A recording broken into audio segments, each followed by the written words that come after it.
All right, our next speaker is a remarkable young man. And I say young deliberately because Marko Stavrou is also known as the Gen Z guy. He's one of Africa's leading Gen Z strategists and upcoming entrepreneurs. And wait for it, he is only 20 years old and the founder of Genlink, an investor-backed training business that helps blue chip corporations better connect with their Gen Z consumers and employees. At 17 years old, Marko was the youngest person to be accepted and graduated from Henley Business School globally. In 2023, Marko reached more than 2 million people across all his social media platforms. So please, ladies and gentlemen, welcome to the stage right now, Marko Stavrou.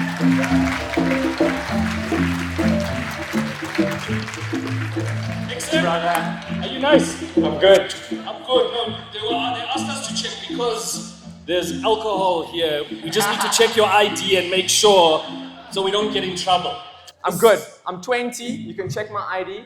Most of you are thinking right now, oh my word, I've been married longer than this kid. What the heck does he know? But I'm very excited to be here with you guys today. It's an honor. And thank you to the IMC. I really believe that in order to move this country forward, in order to move the industry forward, we have to move away from a competitive mindset to one of collaboration. So today I'm going to be talking to you about how do we challenge ourselves to start thinking like Gen Z so that our company or portfolio of companies and brands can start better selling to the customer of the future. So quickly, by show of hands, without exposing your age, who has a child that was born after 1997? I'm sorry to hear that. My parents tell me how challenging it is every day. And then secondly, by show of hands, has anyone ever created a customer profile of their children? Good, that's a bit weird for those who raise their hands. But that's what we're going to do today. I'm going to share with you, because I believe that you guys know your businesses better than anyone. And so I'm going to give you the insight into how I think.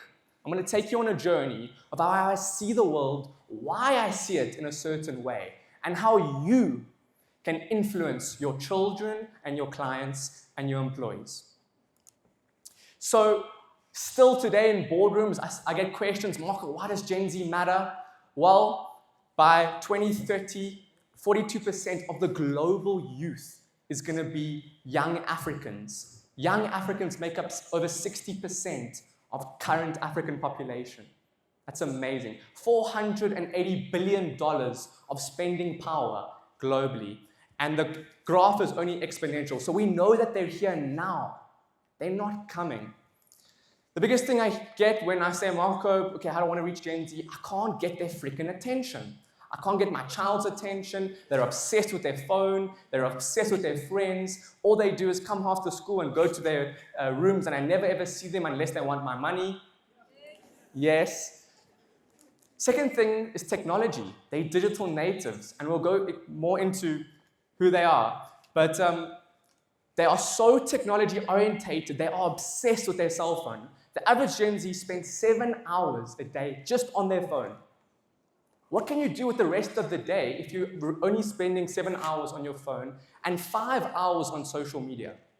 Some of us are as bad with work, but Gen Z, they literally rely on. We're going to talk about why has that happened. So I always ask when I sit in boardrooms with exco and executives and say, who is Gen Z? And most people can't answer. They don't have a clear understanding. Timeline-wise, they were born from 1997 to 2010. There's obviously debate regarding that, but what's more important is what we call generational defining moments. And these are moments that occur during Gen Z's lifespan that have shaped the way we think. And so firstly, for me, it's the internet. 1998 and 1983 were two amazing events happened. One, first internet cables. Two, first smartphones. And in 2007, Apple launched their first smartphone. And that changed, historically, the way I see the world, access. Like the fact that I just came back from Greece and I was visiting my grandfather and I told him I'm going to be on stage, I'm going to be speaking to you guys. And he's like, what about? What knowledge do you have? Why are they going to listen to you? Why should they care? And I said to him, I've been marketing since 2015 on Instagram. I've started a podcast with over 150 guests. Like the world and accessibility and the cost. I can be in South Africa and have clients globally. That's never before been done like that. And again, shaped the way. 2008 crash shaped financially the way my parents spent money, the way I see my own budgeting, the way I see income.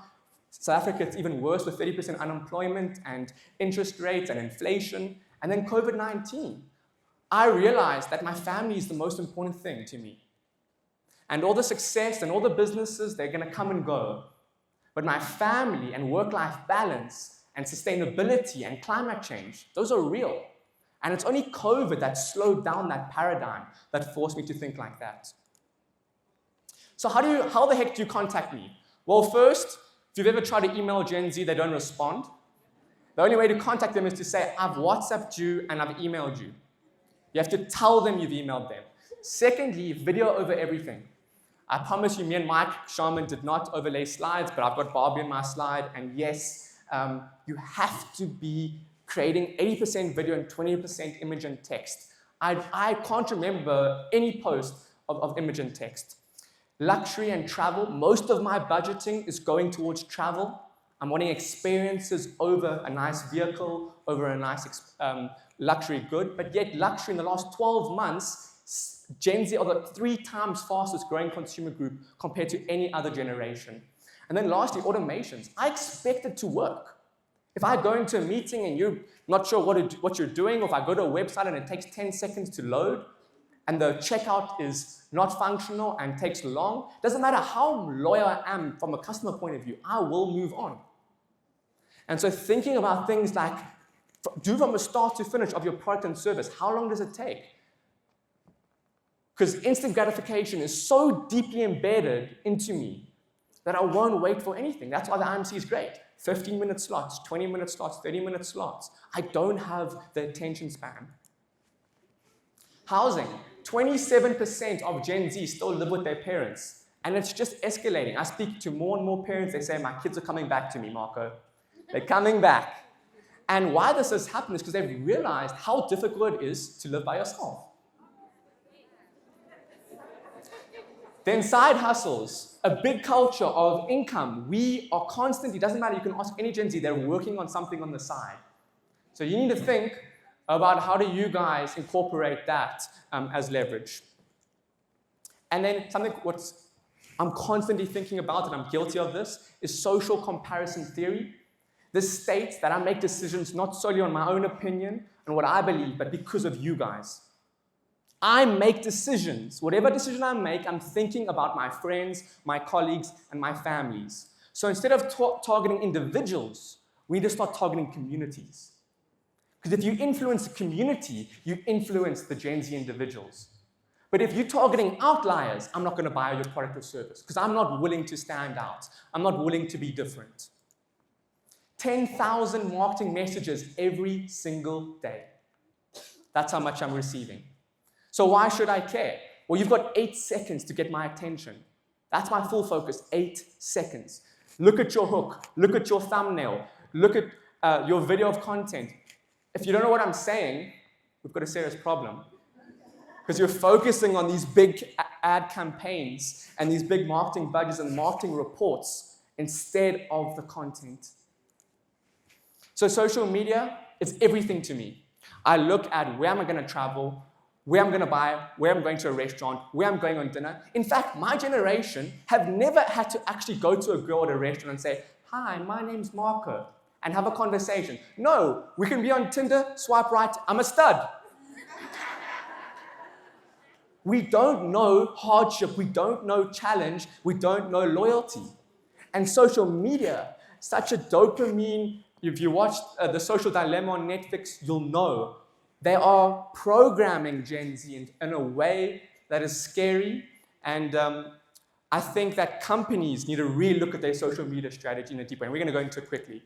So quickly, TikTok, I'm 150% more likely if you're creating once a day good content to purchase a product or service. I'm 350% more likely to visit your physical store, and I'm 40% more likely to go to your brand's website. Most corporations, you go to their TikTok page, it's the least of their concerns. It's the down priority. You go to the boardroom meeting, why are we creating content on TikTok? So I quickly created a SWOT analysis for you guys to take a picture on. Go and do an analysis of your guys' content. Use these questions and go and do an analysis. So you can quickly just take a photo.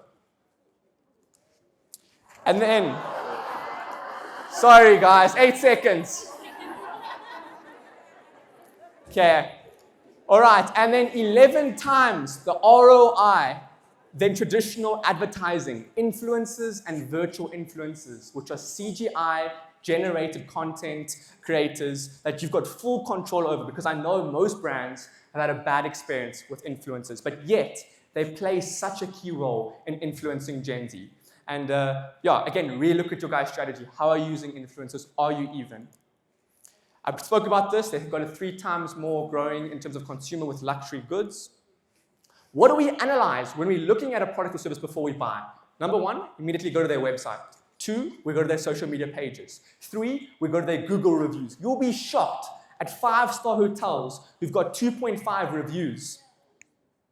And as soon as I go to that, I move on to the next product or service. I move on to the next hotel. And then news. We are looking at the news.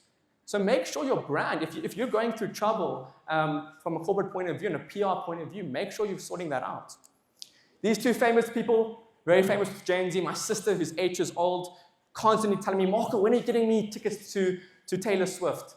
Sorry, it's 10,000 Rand, it's 20,000 Rand. They've built such personas that no matter what product or service they market, Gen Z love it. And then Elon Musk, they are willing to slave away at X because of Elon Musk. They are willing to buy his products and services no matter what he says or do or crazy things he does, because why? They've bought into the narrative.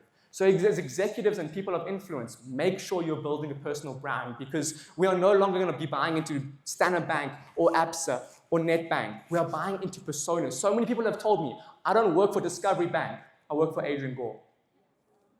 I don't work for MTN, I work for Ralph Maputa. And so make sure, even in your circle of influence, that you're building a personal brand. I always get asked, Marko, what are some good companies, what are some good campaigns that have done well? One of them is by Levi's, Buy Better, Wear Longer, which what they did was they allowed buyers to buy second-hand clothes, sell second-hand clothes, and then they had tailored machines in the shops so that you could reuse your product, your things that you're buying, or tailor it to your needs. So go check out that campaign. And then funny enough, Barbie, over $1 billion in gross in 3 weekends. What else do they do? 7 million posts on social media across their campaign. 277 million actionable engagements from their campaign. You guys can go do a deep analysis on Barbie, but they're one of the companies and brands that have done it well. Likewise, in South Africa context, Mike Shulman showed those examples. Again, if you look at those videos, it's all personal brands. It's all people. No one's looking at the Castle Lager or looking at Omar's. They're looking at that frame and they're saying, I'm buying into the story. And so thinking about that, and Blockbuster. I remember going to the video store about 5 years ago. Probably went once or twice and never again. And many of you grew up with videotapes. And what happened? They were too focused on being right. And what happens when you're trying to be right is you don't adapt. And you say, oh, my child's only dancing on TikTok. Why must I be on TikTok? Many of you sitting in this room don't have all the social media platforms downloaded on your phone. But yet you are creating strategy for them. But how can you know the nuances of each platform? How can you know the trends? So there's something that a lot of companies are doing, which are Gen Z boards and Gen Z reverse mentors. They're getting Gen Z people to give feedback because they don't know what the hell's going on. And so what I'm going to employ a lot of you to do is, number 1, stop trying to be right. And 2, is that we are grossly underrating social media organic creative in this country. So much of our budget is going to these big pad campaigns, So much of our budget is going to a marketing report that's not even accurate. The agency has given you some numbers out of thin air. And yet, we're willing to spend millions on that campaign, but not on organic social media creative. And when you do it right, it can create more sales, more influence, more power than any other mechanism. So if you take one thing from this, stop trying to be right. 2, go and look at your organic strategy. That's all I got.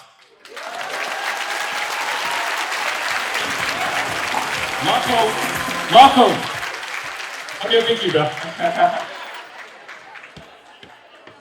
Firstly, I want to say shout out to your parents, shout out to your mentors, and shout out to you. No, wait.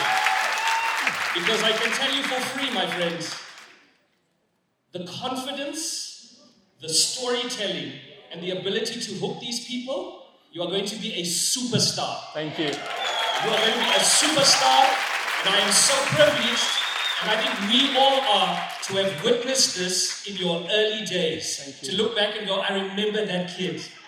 Look at him now. Thank you, Well brother. done. Thank you, guys. Well done.